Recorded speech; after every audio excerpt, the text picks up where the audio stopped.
జిల్లా చిలకలూరిపేటలో పోలీసులు భారీగా కార్డన్ సర్చ్ ఆపరేషన్ నిర్వహించడం కలకలం రేపింది.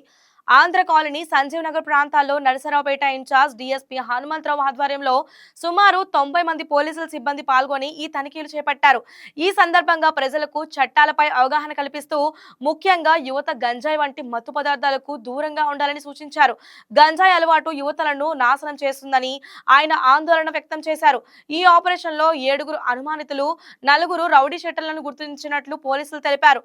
అలాగే వాహనదారులు తప్పనిసరిగా హెల్మెట్ ధరించాలని, సరైన ధ్రువపత్రాలు ఉన్న వాహనాలని కొనుగోలు చేయాలని హెచ్చరించారు. బెంగళూరు, హైదరాబాద్ వంటి నగరాల్లో అమలవుతున్న ట్రాఫిక్ నియమాలను మన ప్రాంతాల్లో కూడా పాటించాలని డీఎస్పీ సూచించారు. మొత్తానికి ప్రజల భద్రత కోసం ఇలాంటి కార్డన్ సర్చ్లు కొనసాగుతాయని పోలీసులు స్పష్టం చేశారు. పల్నాడు జిల్లా ఎస్పీ గారి ఆదేశానుసారం ఈ నరసరావుపేట సబ్ డివిజన్ పరిధిలో చిల్లూరుపేట టౌన్ పోలీస్ స్టేషన్ పరిధిలో ఉన్నటువంటి ఈ సంజీవ్ నగర్ కాలనీ మరియు ఆది ఆంధ్ర కాలనీలో ఈరోజు కార్డన్ సర్చ్ ఆపరేషను సుమారు 90 మంది పోలీసులతోటి ఆఫీసర్స్ అందరం కలిపి చేయడం జరిగింది. ప్రతి ఇల్లు కూడా సెర్చ్ చేయడం జరిగింది. ఆ చర్చ్లో భాగంగా సుమారు 26 ఈ వెనక్కి కనిపిస్తున్నటువంటి 26 రికార్డ్లెస్ 2 వీలర్స్ వెహికల్స్, అలాగే వెపన్స్ వెపన్స్ అంటే ఈ గడ్డతారులు అవి ఇవి అన్నీ కూడా ఇళ్లలో వాడేవి. జనరల్గా అవి ఎందుకు వాడుతున్నారు, వాళ్ళు ఎందుకు ఉంచుకున్నారు అనేది వెరిఫై చేస్తాము. అవి ఒక వెపన్స్ ఒక 12 సీజ్ చేయడం జరిగింది. ఈ ఆపరేషన్ ఎందుకు చేస్తున్నాం అంటే ముఖ్యంగా ప్రజల్లో అవేర్నెస్ కోసం చేస్తున్నాము. ముఖ్యంగా ఇల్లీగల్ యాక్టివిటీస్ ఎక్కువ జరుగుతూ ఉన్నాయి. ముఖ్యంగా గంజాయి ఎక్కువ వాడుతూ ఉన్నారు. పిల్లలు, కాలేజీకి వెళ్ళే పిల్లలు కూడా ఎక్కువగా వాడుతూ ఉన్నారు. మీరు తల్లిదండ్రులంతా కూడా మీరు అవేర్ ఉండాలి. పిల్లడు ఏం చేస్తున్నాడు ఏంటని తెలుసుకోవాలి.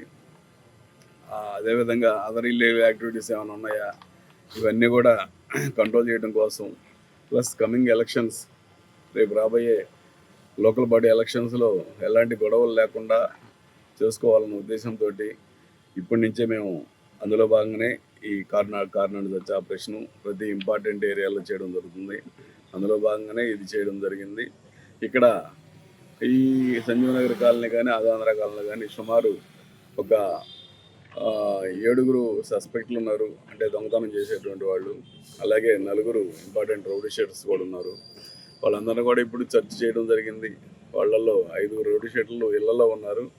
మిగతా సస్పెక్ట్స్ కొంతమంది బయట పనులకు పోయి ఉన్నారు. ఇందులో భాగంగా వాళ్ళని కూడా సెర్చ్ చేయడం జరిగింది.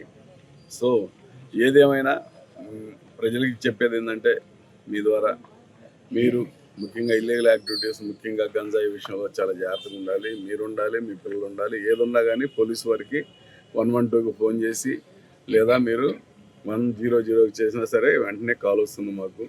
లేదు మీకు టౌన్ సిఐ గారికి వెంటనే తెలియజేయండి ఏదన్నా కానీ. అదేవిధంగా ముఖ్యంగా ఇంకొక విషయం ఏంటంటే మీ ద్వారా మేము చెప్పేది, ఈ మధ్య చూస్తే యాక్సిడెంట్స్ భయంకరంగా అవుతున్నాయి. ఎందుకు అవుతున్నాయి అంటే ముఖ్యంగా 2 వీలర్స్ ఎక్కువ అవుతూ ఉన్నాయి. ఈ 2 వీలర్స్లో కూడా ఎక్కువ టౌన్స్లో కానీ, టౌన్ నుంచి పక్కనున్న విలేజ్లో బయలుదేరతారు, టౌన్కి వస్తారు. డైలీ వచ్చేటప్పుడు యాక్సిడెంట్లు అవుతున్నాయి, చనిపోతున్నారు. సో విలేజ్లో బయలుదేరేటువంటి ప్రతి ఒక్కరు కానీ, టౌన్లో తిరిగేటువంటి వాళ్ళు కానీ ఎవ్వరు కూడా హెల్మెట్ లేకుండా 2 వీలర్ డ్రైవ్ చేయొద్దని. హెల్మెట్ ఉంది అంటే మన ప్రాణం మనం కాపాడుకున్నట్టే లెక్క. యాక్సిడెంట్ అయినా ఏమీ కాదు, హెల్మెట్ మీదుగా లారీ పోయినా ఏమీ కాదు, రోడ్డు మీద ఎగిరిపడ్డా ఏమీ కాదు, తల అంత గ్యారంటీ ఉంటుంది. కాబట్టి హెల్మెట్ వాడండి అని గవర్నమెంట్ సైడ్ నుంచే కాదు, కోర్టుల సైడ్ నుంచి, ఈవెన్ సుప్రీంకోర్టు కూడా ఆర్డర్స్ ఇచ్చింది. బట్ ఎవరు ఇంప్లిమెంట్ చేయడం లేదు. అది దయచేసి పబ్లిక్ అందరూ కూడా మీ ద్వారా చెప్పేది ఏంటంటే 2 వీలర్ బండి తీస్తే ఖచ్చితంగా హెల్మెట్ ఉండాలి అనే విధంగా మేము ప్రచారం చేస్తున్నాము. దానిలో భాగంగా ఎగ్జిక్యూట్ చేస్తున్నాము, కేసులు రాస్తున్నాము, సీజ్ చేస్తున్నాము ప్రతి పోలీస్ స్టేషన్ పరిధిలో కూడా. ఇది మీ ద్వారా కూడా అప్పీల్ చేస్తా ఉన్నాం ఈ సందర్భంగా. హాయ్ వ్యూయర్స్, ఈ వీడియో మీకు నచ్చినట్లయితే లైక్ కొట్టి షేర్ చేసి వైకే టీవీని సబ్స్క్రైబ్ చేసుకోండి.